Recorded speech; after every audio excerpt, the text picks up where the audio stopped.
नमस्ते साथीहरू, तपाईहरुलाई @mathematics9696 मा धेरै स्वागत छ साथीहरू। आज हामीहरूले हेमिस्फियर अर्धगोलाको बारेमा कुरा गर्छौं साथीहरू। र अर्धगोलाको प्लेन सरफेस के हो, प्लेन सरफेसको कति यसको एरिया हुन्छ, एरियाको फर्मुला कति हुन्छ, यसको एरिया के हो है, कर्व सरफेसको कति हुन्छ, यसको फर्मुला, यसको एरिया कति हुन्छ, टोटल सरफेस के हो र यसको भोल्युम कति हुन्छ भन्ने कुराको बारेमा आज कुरा गर्छौं साथीहरू।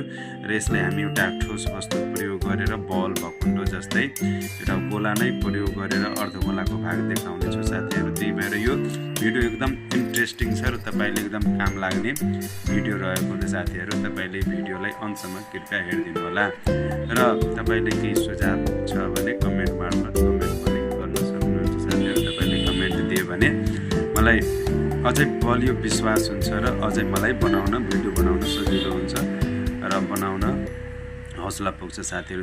त्यसैले तपाईको कमेन्टको आशा पनि राख्दै अब म भिडियोलाई सुरु गर्न गइरहेको छु साथीहरू। कृपया ध्यान दिएर हेर्नु होला। ल हेर्नुस् त साथीहरू, सुरुमा यो भनेको तपाईको के हो त, एउटा अर्धगोला मैले बनाएको थिएँ। सुरुमा यसलाई हामी यसरी भकुण्डो, यो त भकुण्डो हो, यो भकुण्डो भनेको नै के भयो त साथीहरू, यो के भयो त, यो स्फियर भयो साथीहरू। यो स्फियर हो, यो गोला हो, यो गोला हो साथीहरू है। यसरी र यसलाई जब हामी यसरी गर्छौं साथीहरू, यसरी हामीले जब खोल्छौं भने यी गोलाको भागहरू यसरी छुटिन्छ है, दुईटा भाग छुटिन्छ। गोलालाई ठ्याक्कै बीचबाट हामी काट्यो भने दुईटा भाग यसरी छुटिन्छ साथीहरू है। यसरी दुईटा भाग छुटेपछि के हुन्छ साथीहरू, यसलाई हामी यसरी काटेर एउटालाई यसरी दुई बराबर भागमा भयो साथीहरू। त्यही भएर यसलाई हामी एउटालाई काटेर यसरी एउटालाई हटाउँदाखेरि साथीहरू, एउटालाई हटाउँदाखेरि के भयो, बाँकी भयो त साथीहरू, यो भयो है। अब यसमा हेर्दाखेरि साथीहरू के हुने भयो त, यसमा के हुने भयो त, यहाँ हेर्नुस् त साथीहरू, यहाँ हेर्नुस् त, यो भनेको तपाईको माथिको जुन सर्कुलर भाग छ त्यो नै के हो त, प्लेन सर्फेस हो साथीहरू। यो प्लेन सर्फेस हो तपाईको। त्यसपछि यताको जुन यो बाङ्गो भाग छ यसरी वक्र रेख रूपमा छ, यसलाई हामी के भन्छौं साथीहरू, यसलाई भन्छ कर्व सर्फेस, वक्र सतह भन्छ साथीहरू। वक्र सतह यसलाई भन्छ, वक्र सतह है। यसलाई प्लेन सर्फेस भयो। समतल सतह भनेको समतल सतह भनेको प्लेन सर्फेस हो साथीहरू।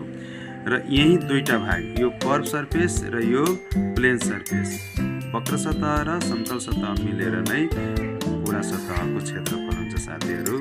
पूरा सतह हुन्छ यसरी है साथीहरू। अब यसको हामीले क्रमशः यसको हामीले मान निकाल्यो भने कति हुन्छ भने साथीहरू, जस्तै प्लेन सर्फेस भनेको के हुने भयो साथीहरू, यो सर्कल हुने भयो।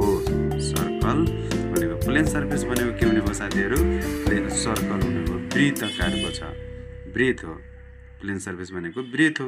अनि यो सर्कलको एरिया हामीलाई थाहा छ साथीहरू। यसलाई यो भन्दा अगाडिको भिडियोमा पनि के छ भने सर्कलको फर्मुला प्रुभ गरेको छु, त्यहाँबाट पनि तपाईले हेर्न सक्नुहुनेछ। πr² हुन्छ सर्कलको।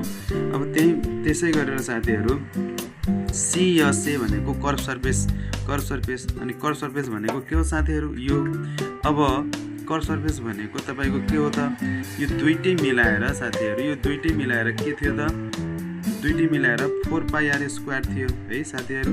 दुईटै मिलाएर 4πr², ठ्याक्कै यसको आधा गरेपछि यो भाग भनेको यसको आधा हुने भयो साथीहरू। तलको भागको थिएन, अनि ठ्याक्कै यसलाई हामीले आधा गरेपछि के हुन्छ साथीहरू, 2 ले 4 मा डिभाइड गर्दाखेरि के हुन्छ साथीहरू, यो 2 to the 4 2πr² हुने भयो साथीहरू। हेर्नुभयो है कति सजिलो।